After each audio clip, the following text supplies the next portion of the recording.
जय हिंद सभी मेरे भाई बहनों को। हम सेशन को स्टार्ट करते हैं। जुड़ जाइए सभी मेरे भाई बहन सभी लोग जुड़ जाइए और सेशन को हम स्टार्ट करते हैं। जिस किसी ने अभी तक शेयर नहीं किया है शेयर कर दें, जो कि हमारी वीडियो दूसरे तक पहुंच सके और सभी बच्चों को लाभ मिल सके। क्योंकि आज हम स्टार्ट करते हैं। आज हम पढ़ते हैं मैथ जिसमें पहला चैप्टर है संख्या पद्धति।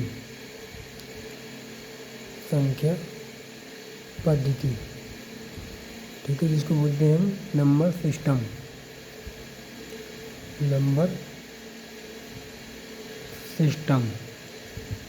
जो कि हमारा मैथ का यानी गणित का पहला ही चैप्टर होता है। क्योंकि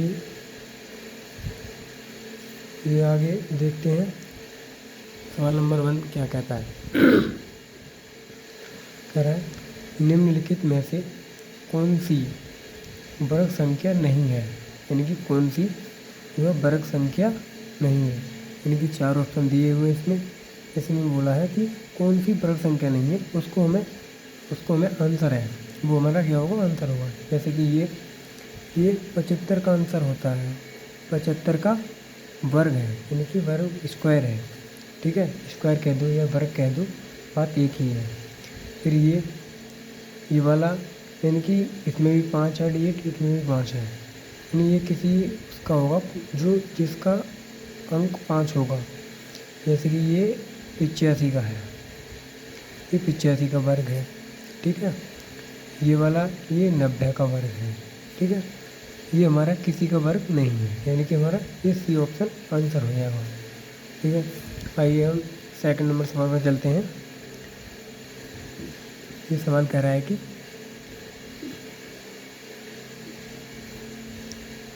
3 अंकों की सबसे छोटी अभाज्य संख्या कौन सी है। यानी कि 3 अंकों की सबसे छोटी अभाज्य संख्या कौन सी है। ये 4 ऑप्शन दिए हुए हैं, इसमें से एक अभाज्य होगी और 3 भाज्य होंगे, जो कि एक जिसे भाज्य कहते हैं। यानी किसी भी संख्या को किसी से भाग दिया जाता है, वो पूरा कट जाए या फिर कट जाए, यानी कि उसका हम भाज्य कहते हैं। ठीक, जैसे कि 103 ये हमारा भाज्य है। ठीक है, और 100 ये भी भाज्य है, 113 ये भी भाज्य है, यानी कि 101 ये हमारा भाज्य नहीं है, यानी कि हमारा ये आंसर हो जाएगा। ठीक है, जैसे कि 100 आता है, यानी कि 10 के पहाड़े में आता है, 10 से पूरा कट जाएगा, 113 कट जाएगा। ठीक है, फिर हम देखते हैं सवाल नंबर 3। ये कहता है 256 के वर्गमूल और 16 के वर्गमूल का गुणनफल ज्ञात कीजिए। जैसे जैसे सवाल कहता जाए वैसे वैसे हम करते जाएंगे, क्योंकि सवाल के आधार पर ही इसका आंसर निकल के आता है। कह रहा है यानी 256 के वर्गमूल, यानी कि 256 किसका वर्गमूल होता है, यानी कि ये होता है 16 का। यहाँ लिखते हैं हम 256 यानी कि रूट इंटू 16। ठीक है, ये कह रहा है 16 के वर्गमूल, यानी कि 16 किसका वर्गमूल होता है, 4 का।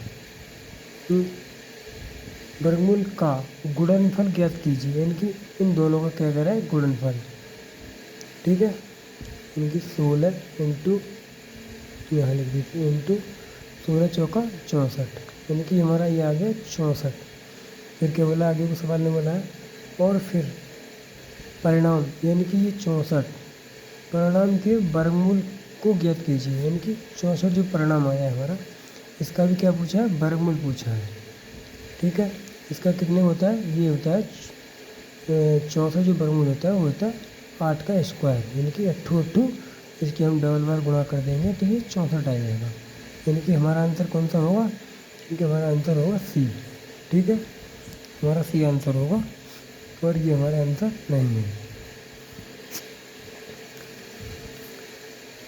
फिर देखते हैं हमारा टाइप आता है सेकंड टाइप आता है जो कि डिविजिबिलिटी इसका वो है, डिविजिबिलिटी रूल जो होते हैं उस पर आधारित है। सभी बच्चे सेशन को लाइक करें एंड सब्सक्राइब करें और शेयर करना ना भूलें, क्योंकि हमारी वीडियो दूसरे तक पहुँचे, वो भी इस वीडियो का लाभ उठा सकें। जैसे सवाल नंबर 14 क्या कह रहा है, नीचे दी गई संख्याओं में से कौन सी संख्या 24 से पूरी तरह विभाजित करने योग्य है, यानी 24 से पूरी तरह विभाजित करने योग्य है। अब हम ऐसे 24 को इससे भाग देंगे, पूरी तरह विभाजित होनी चाहिए। हमें 24 का पहाड़ा याद नहीं है, यानी कि हम 24 का पहाड़ा कब तक कहेंगे ऐसे, इसलिए हम पहले डिविजिबिलिटी रूल पढ़ते हैं। क्योंकि डिविजिबिलिटी रूल क्या कहता है, डिविजिबिलिटी रूल कहता है यानी कि भाज्यता का नियम होते हैं। यानी कि सबसे पहले पढ़ते हैं नंबर 1 में 2 की विभाज्यता, 2 की विभाज्यता इसकी होती है 2 की विभाज्यता। जैसे किसी भी संख्या का अंतिम अंक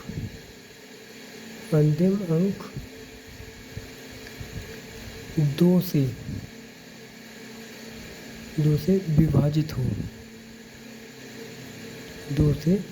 विभाजित हो, उसे हम 2 की विभाज्यता कहते हैं। तो आते हैं नंबर 2 पर, इनके 3 की विभाज्यता। नंबर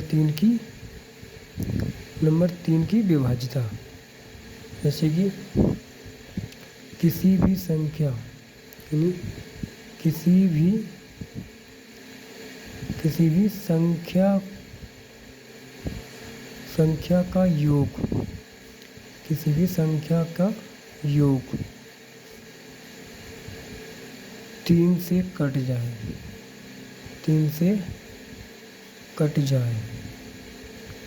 किसी भी संख्या का योग 3 से कट जाए, उसे हम 3 की विभाज्यता कहते हैं। जैसे कि हमने ले लिया यानी कि 9, 6, 3, ठीक है, ये हमने अंक ले लिए। अब हम देखेंगे 3 की विभाज्यता यानी कि 3 से कैसे कट जाएगा, यानी अंकों का योग करेंगे, यानी कि 9 दूनी 18, ठीक है, 18 और 6 कितने होते हैं 18, या फिर हम एक काम और करेंगे, हम जैसे 3 है, ठीक है, 3 को हम सीधे काट लेंगे पहले, यानी कि ये मेरे अभी जो मैं अभी इसको जोड़ रहा था, जब ये मेरे एकदम दिमाग में आया कि हम पहले काट लेते हैं, काट के देख लेते हैं। जैसे कि ये 3 से कट जाएगा, 3 3 9, 3 3 9, 3 दूनी 6 और 3 1 3, यानी कि ये पूरे कट गई। तो हमारी 3 की विभाज्यता जो है 3 का रूल इसमें लग जाएगा, और ये नहीं कटते तो ये हमारा आंसर नहीं था, ठीक है। जैसे कि हम फिर में जोड़ लेते हैं, यानी कि 9 दूनी 18 और 6 यानी कि 20 24 और 3 कितने होते हैं 27, यानी कि 3 से यानी कि 27 होता है, 3 से कट जाता है, 3 ने 27, ठीक है। फिर आगे को हम देखते हैं नंबर 3 पर 4 की विभाज्यता, 4 की विभाज्यता, 4 की विभाज्यता क्या कहती है, किसी भी संख्या के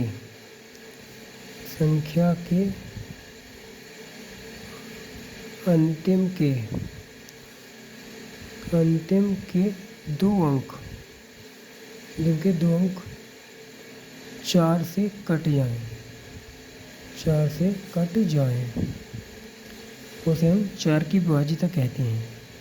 जैसे हम उदाहरण में ले लेते हैं, यानी कि हमने ले लिया 84, ये 4 से कटना चाहिए, यानी कि 4 दूनी 8, 4 1 4, यानी कि ये पूरा डिवाइड हो गया। हम लेते हैं नंबर 4, लेते हैं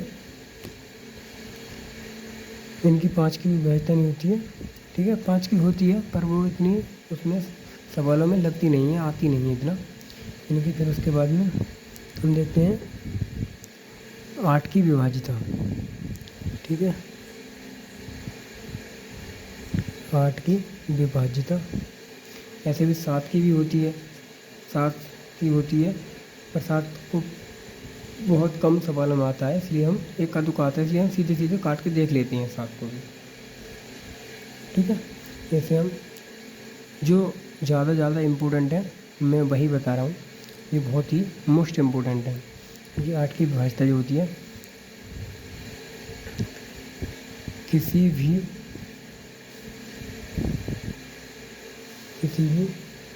संख्या के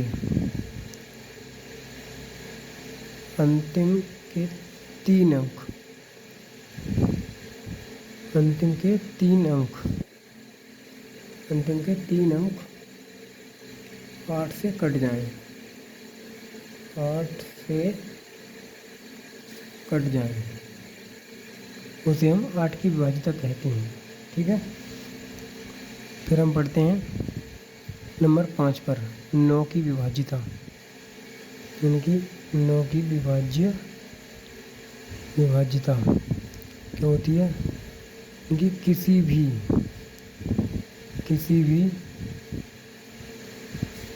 किसी भी संख्या का योग 9 से कट जाए, 9 से कट जाए, उसे हम 9 की विभाज्यता कहते हैं। जैसे 3 और 9 बिल्कुल सेम है, क्या है? 3 और 9 बिल्कुल सेम है। फिर नंबर 6 पर आती है 11 की विभाज्यता, 11 की विभाज्यता, ठीक है। 11 की विभाज्यता क्या होती है? किसी भी संख्या के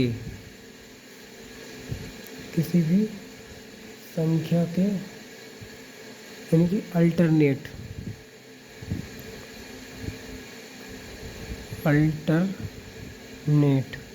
यानी कि एक छोड़ के एक संख्या, अल्टरनेट संख्या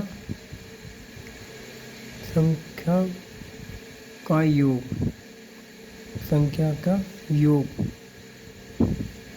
या तो शून्य हो, यानी कि या तो शून्य हो या फिर डिफरेंस में 11 हो, उसे हम 11 की विभाज्यता कहते हैं, ठीक है। फिर आगे हम देखते हैं, अब हम सवाल की ओर जाते हैं।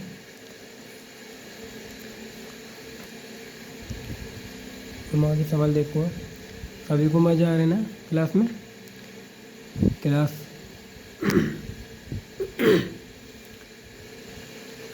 यानी कि अब हम आगे देखते हैं सवाल नंबर 1।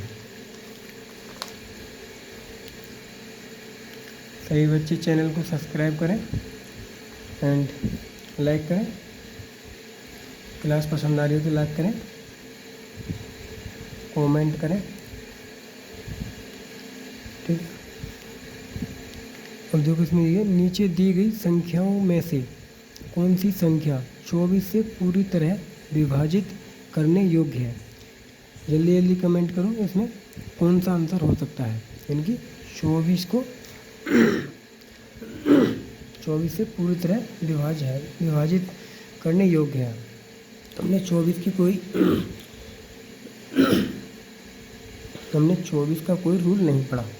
इसको हम इसको हम दो संख्याओं में तोड़ लेंगे। कैसे? इनकी 8 3 24, हमने 3 का भी पढ़ा है और 8 का भी रूल पढ़ा है, ठीक है। हम 3 का रूल देखते हैं पहले। इसमें सबसे आसान है 3 का रूल, हम पहले वही देखते हैं। हम इनका योग करते हैं, देखो इनकी 1 और 4 5, 5 और 7 12, 12 और 4 16, 16 और 4 20, यानी कि इसका आ रहा है 20, यानी कि ये नहीं कटेगा। ठीक है, ये रहा 8, 8 और 2 10, 10 और 8 18, 18 और 5 23, 30 और 6 यानी 23 और 6 29, ये भी 3 से विभाजित नहीं होगा। ठीक है, ना ये होगा। देखो, यानी कि 4 और 3 7, 7 और 9 16, 16 और 7 24, 24 और 3 24, 24 और 6 यानी कि हो गया 30, ये 3 से विभाजित हो जाएगा। तो यानी कि ये हमारा आंसर हो सकता है। अभी एक आंसर और बचा है, इसे और देखते हैं। यानी कि 7 और 5 12, 12 और 5 17, 17 और 2 19, 19 और 8 यानी कि 27। ये भी हमारा किसमें गड़बड़ हो रहा है। यानी कि 8 और 2 10, 10 और 5 15, 15 और 7 22, 22 और 5 27। ठीक है, ये वाला है। यानी कि 6 7 13, 13 और 9 13 और 9 हो गया 22, 22 और 3 25, 25 और 29, यानी कि ये 29 हो गया। इसमें कहीं मिस्टेक होगी, ये हो गया 29। ठीक है, यानी कि हमारा आंसर ये होगा, ये नहीं होगा। ठीक,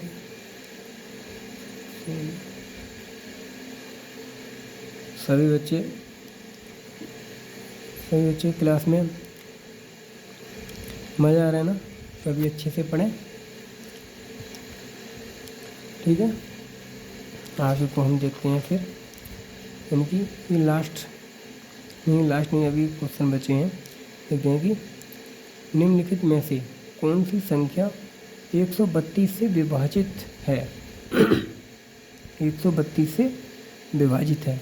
तो हमने 132 का कोई रूल नहीं पढ़ा। हम क्या काम करते हैं, इसको 2 भागों में तोड़ लेते हैं। ठीक है, किससे टूटेगा, यानी कि 11 से टूट जाएगा। अल्टरनेट का सम करके देखो, यानी कि 2 और 1 3 और 1 3, 11 एकम 11, 11 दूनी 22। सही है, ठीक है। यानी कि हम इसको फिर हमने 12 का भी रूल नहीं पढ़ा है। 12 को वैसे चाहें तो हम 3 भागों में तोड़ सकते हैं, यानी 4 3 12, पर हमने इसमें 11 का रूल पढ़ा है। तो हम पहले 11 का रूल क्या है अप्लाई करेंगे। इसका क्या होता है, अल्टरनेट का सम होता है। जैसे कि यानी कि 6 और 3 9, ठीक है, और 3 और 6 यानी कि यहाँ से भी 9 मिल रहा है हमें, यहाँ से भी 9 मिल रहा है। तो इनका डिफरेंस क्या होना चाहिए, 0, या तो 0 होना चाहिए या फिर 11 होना चाहिए, तो हमारा सही होगा। ठीक है, ऐसे यानी कि 7 और 2 9, और ये खुद अपने आप में 9 है, तो इनका भी डिफरेंस क्या है, 0, यानी कि ये भी 11 से कट जाएगा और ये भी 11 से कट जाएगा। इसका मतलब अब हमारे पास 2 संख्या हो गई। तीसरे को भी देखते हैं, यानी कि 2 और 4 6, और ये अपने आप में क्या है, 6 है। इनका भी डिफरेंस क्या है, 0, यानी कि इसमें आंसर होगा 1। सभी विकल्पों यानी कि विकल्पों में से सभी जो है सही है। ठीक है, हम आगे को फिर देखते हैं। सवाल नंबर 6, इसमें कि ये कह रहा है निम्नलिखित में से कौन सी संख्या 3 से विभाजित है। क्या है, 3 से विभाजित है। पहले वाला ही फिर आ गया। ठीक है, यानी जो हमने अभी पहले किया था उसमें का ही फिर आ गया। सभी बच्चे इसका आंसर जो है कमेंट में देंगे, क्योंकि मैंने इसका एक पहले बता दिया है। ठीक है, बहुत ही सरल है, ज़्यादा टफ नहीं है। अक्सर एग्जाम में ऐसे ही क्वेश्चन बनते हैं, यानी कि 3 की विभाज्यता यानी कि 9 की विभाज्यता सबसे ज़्यादा बनता है 11 की विभाज्यता पर, और एक 3 की विभाज्यता पर, और 4 की विभाज्यता पर भी बनता है, जो कि 4 की विभाज्यता पर। ये 3 मोस्ट इम्पोर्टेंट होते हैं। कौन कौन से होते हैं, यानी कि 3 9 11 और 4, यानी कि 9 तो बहुत कम ही बनता है। 3, 11 और 4 इन तीनों में से मोस्ट इम्पोर्टेंट हैं, ये एग्ज़ाम में आते ही आते हैं। ठीक है, तो ये सरल है, इसका आप जो है कमेंट बॉक्स में देंगे इसका आंसर। ठीक है, मैंने ये आपको HW दे दिया। ठीक है, आगे की ओर बढ़ते हैं हम। ये कह रहा है 7 नंबर सवाल, एक 5 अंकों की, ये 5 अंकों की संख्या 247, ये गुणा है, गुणा का चिन्ह लगा हुआ है। ठीक है, 247 8, यानी कि ये 5 अंकों की संख्या है, 44 से विभाजित होती है, 44 से विभाजित होती है। कौन सा अंक x को प्रतिस्थापित कर सकता है, यानी कि x की स्थान पर कौन सी संख्या आएगी, ये हमसे ये पूछना चाह रहे हैं। ठीक है, तो हम इसको क्या कहते हैं, ये हमने 44 का रूल नहीं पढ़ा। ठीक है, तो हम इसको 2 भागों में तोड़ लेते हैं, यानी कि क्या है 11 चौक 44। ठीक है, यानी कि गुणा करने पर आएगा। अब हम 11 का हमने रूल पढ़ा है, 4 का भी रूल पढ़ा है, चाहो तो 4 का रूल लगा लो, पर इसमें ऐसी कुछ डिजिट है नहीं, हम इसमें 11 का ही रूल लगाएंगे। ठीक है, 11 रूल क्या कहता है, अल्टरनेट का सम, यानी कि 7 और 2 9, 9 और 8 कितने हो गए 17। ठीक है, और 17 और 17 और ये 4 और ये x, यानी कि यहाँ मिलता है हमें 4 + x, यहाँ मिलता है 17। कितने हो गए 17, यानी कि 7 और 2 9, 9 और 8 17। ठीक है, अब इसको देखते हैं, यानी कि 4 + x बराबर 17। या तो हम ऐसी संख्या मिल जाए जो कि यहाँ पर रख के, यानी यहाँ पर रख के बराबर डिफरेंस में क्या आ जाए 0 आ जाए। ठीक है, यहाँ क्या आ जाए 0, या फिर इनका डिफरेंस 11 होना चाहिए या फिर 0 होना चाहिए, जब भी हमारा आंसर होगा।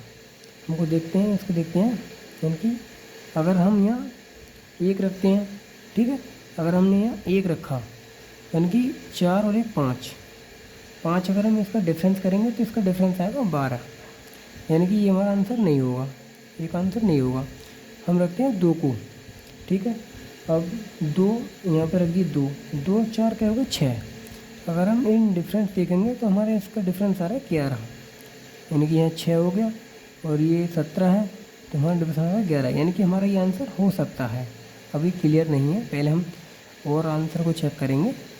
ठीक है, फिर ये देखा है 3, यानी कि 3 दे रखा है, तो 4 और 3 7, यानी कि 7, इसमें डिफरेंस आएगा 10, यानी कि ये हमारा आंसर नहीं होगा।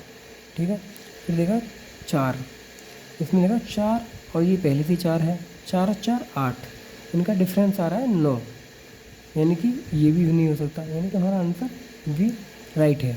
ठीक है, अब सवाल नंबर 8 दे रखा है, यदि इतनी संख्या जो है 9 से विभाज्य है तो सबसे छोटी प्राकृत संख्या का मान बताइए, यानी कि जो a है उसका मान क्या होगा, ये पूछना चाह रहा सवाल। इसमें तो ऑप्शन नहीं लिखे हैं, कोई नहीं, मैं अपनी तरफ से रख देता हूँ, यानी कि a 4, b 6, c 3 और डी पर लिखेंगे 5। ठीक है, अब हमने 9 की विभाज्यता आराम से हमने पढ़ी है, अभी पीछे पढ़ के आए हैं।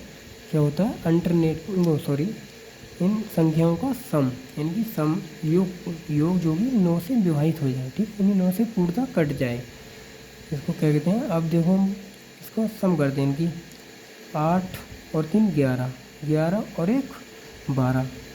ठीक है, यानी कि 12 नहीं कटता, कितना हो गया, ये हो गया 12 प्लस, अब हम यहाँ ए, अब हम ऐसी संख्या क्या जोड़ें जो कि 9 से पूर्णतः विभाजित हो जाए। या तो हम पहले इसको काट लें, यानी कि यहाँ बचेगा कितना, बचेगा 3। ठीक है, 3 में हम अब ऐसी संख्या क्या जोड़ें जो कि पूरी कट जाए। ठीक है, यानी कि 3 प्लस हम पहले 4 जोड़ते हैं, अब हमने 4 जोड़ लिया तो कितना होगा 7, यानी कि 7 9 से नहीं जाता, यानी कि पहला हमारा आंसर नहीं होगा। ठीक है, फिर हम जोड़ते हैं 6 जोड़ के देखते हैं, यानी कि 3 + 6 ये हो गया 9, यानी कि 9 पूरी तरीक़ा से विभाजित, हमारा आंसर ये होगा। हम आंसर अभी दूसरा भी चेक करते हैं, यानी कि यह कितना है 3 प्लस फिर हम 3 करते हैं, ये हो गया 6, यानी कि 9 से ये विभाजित नहीं होगा, यानी कि हमारा आंसर ये भी नहीं होगा। 5 और 3 कितना 8, यानी कि आंसर हमारा ये भी नहीं होगा, हमारा बी आंसर राइट है। आज के लिए हम इतना ही रखते हैं, कल से दोबारा कंटिन्यू करेंगे। सभी को हमारी क्लास पसंद आई तो लाइक करें एंड चैनल को सब्सक्राइब करें और शेयर करें, क्योंकि हमारी वीडियो दूसरे तक पहुँचे, उन्हें भी लाभ मिल सके। थैंक यू, जय हिंद।